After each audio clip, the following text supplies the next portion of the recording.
Year 2. Today we've got our new book. We've got Mr. Penguin and the Lost Treasure by Alex T. Smith. And I'm so excited to be able to introduce you to 5 new vocabulary words today and to be able to go through the definitions of those. So can you remember, what did I say the title is? The title is? You're right, Mr. Penguin and the Lost Treasure. And who is the author? Correct, it's Alex T. Smith. So I want you to have a think. What do you think that this book might be about? I want you to pause and have a think for a second. What do you think this book might be about? Welcome back. Yeah, I could hear lots of you telling me, oh yeah, no, I think there's definitely a penguin involved. I think he's going to go on an adventure. I can see he's got a magnifying glass. And I was wondering maybe who this guy is down here. Do we get to meet him? And oh, there's a crocodile maybe down here. So yeah, I was looking at his satchel and just having a think about what he might be and who he might be within this story. So yeah, I think there's definitely going to be some treasure involved. Let's find out our key words. So our key words today, we've got 5 of them. We've got fortune, professional, battered, pinned, and advertisement. I'm going to say them, you're going to say them back. We've got fortune, professional, battered, pinned,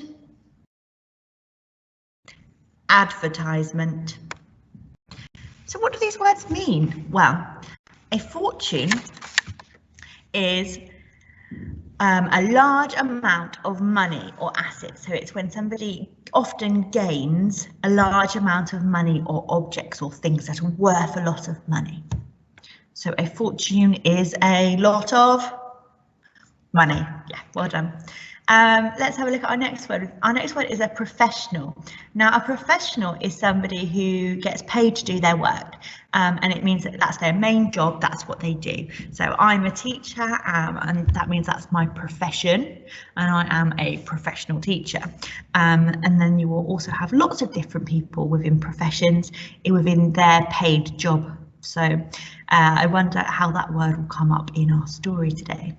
So a professional is when you are paid to do your job. Battered. Oh dear, look at that sofa. Look at that settee. It's not looking in very good condition, is it? You could say it's been battered, and that basically just means that it's been damaged through lots and lots of use. So over time it's been damaged and it's now quite worn. Our next word, pinned. Pinned is exactly what you're seeing happening in your classroom with the big writing. We pin it up onto the walls using pins, and you can see the pins stuck into that board there. So if you've pinned something, you've attached it to another object with something sharp. And an advertisement. An advertisement is a publication basically that gives us information about an event or a product. Or a service. So it tells us, advertise is something that people might want to use, and companies give out advertisements, and you'll see them a lot on the internet and on billboards and in magazines, but we'll find out a little bit more about advertisements in just a second. So we're now going to play Jump In. Watch the video, join in. The first time round I'm just going to read you the story. The second time round you're going to jump in with me. Hello Year 2, today we're going to be reading Mr. Penguin and the Lost Treasure. We're going to be doing Jump In, but first I'm going to read it to you. You can follow along and then we'll play Jump In. So let's get started. Mr. Penguin was a penguin. If you weren't sure whether he was or not, all you had to do was look at him. He looked like a penguin. He was all black and white with a little beak, 2 flappy flippers, and when he walked, his bottom wiggled about in exactly the sort of way a penguin's bottom should wiggle. But there was something rather unusual about Mr. Penguin. You see, he wasn't just a penguin. He was an adventurer. He had the dashing hat, enormous magnifying glass, and a battered satchel with a nice packed lunch of fish finger sandwiches inside to prove it. All he needed was an adventure to actually go on. Chapter 1. It was 10:32 on a Monday morning, and Mr. Penguin was twirling about slowly on his swizzly office chair and flipping the end of his beak with a crab stick. He was bored. Today was his first day being a professional adventurer, but it wasn't quite going to plan. Yesterday he placed an advertisement in the local newspaper, and he'd thought that today his telephone would be ringing its head off from the moment he flipped the close sign on his office door over to open at 9 a.m. It was supposed to have been non-stop adventures, people ringing up with mysteries for him to solve. Missing diamonds to find, jungles to run through under a shower of poison-tipped darts, and certain death to be very much avoided. That sort of thing was always going on in Mr. Penguin's favourite adventure books, which he had given him the idea to be an adventurer in the first place. But this hadn't been the case at all. His telephone had sat tight-lipped and silent. The only noise was the squeak, squeak, squeak of the office chair as it twirled around, and the low, dreary hum of the fan on the ceiling of Mr. Penguin's igloo.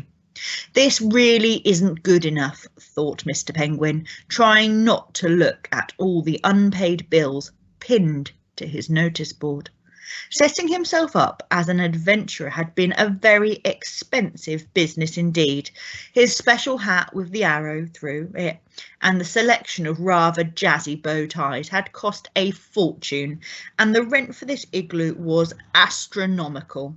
All that was left in his piggy bank was a bit of fluff and a paperclip, and the fish finger sandwich in his refrigerator was his very last packed lunch. If he didn't get an adventuring job soon, there would be no more fish fingers, no more crab sticks, and from his tummy, it would mean packing up all his belongings and his battered old suitcase and hopping on the first boat back to the frozen south. Okay, hope you're ready to play Jump In now. So I'm going to read it again a little bit slower, and we're going to play Jump In. It 10:32 a.m. on a morning, and Mr. was twirling about on his office chair, and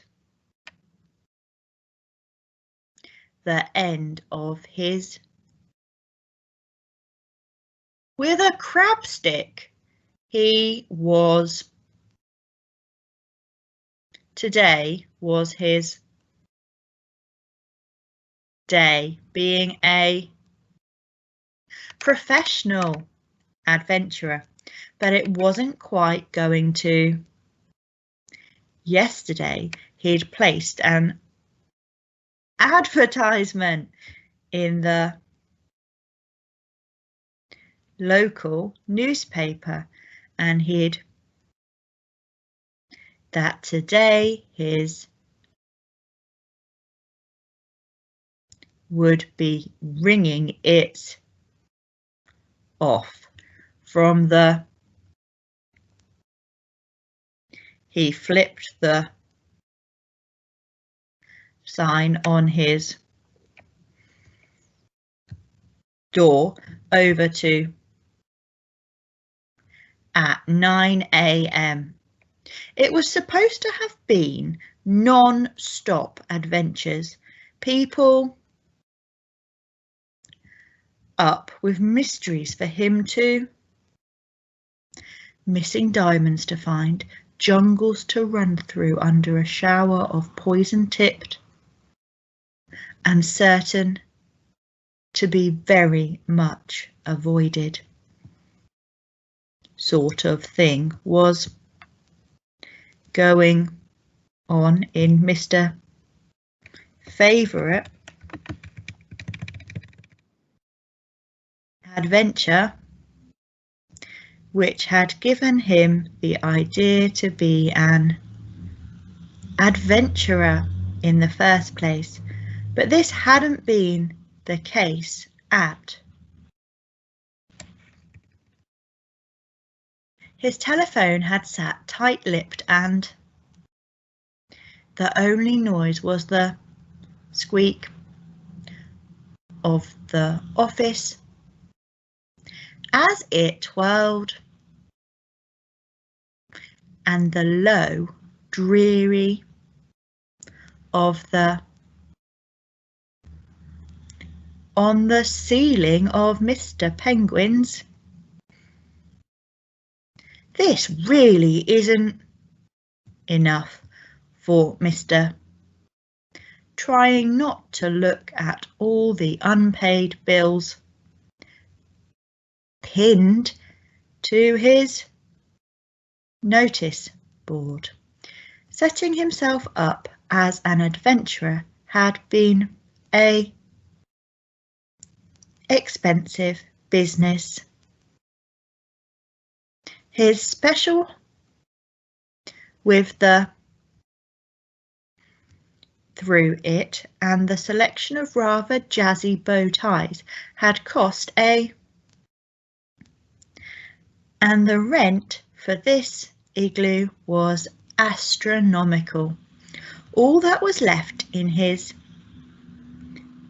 bank was a bit of and a paperclip, and the fish finger sandwich in his refrigerator was his very last. If he didn't get an adventuring job soon, there would be no more fish fingers, no more crab sticks, and from his tummy it would mean packing up all his belongings into his battered old suitcase and hopping on the first boat back to the frozen south. So you've read the story and it's now time for your independent task. Can you remember what did the words mean? You're welcome to go back over the video and listen to the definitions at the beginning again if you need to. Enjoy your task and upload your work to Seesaw.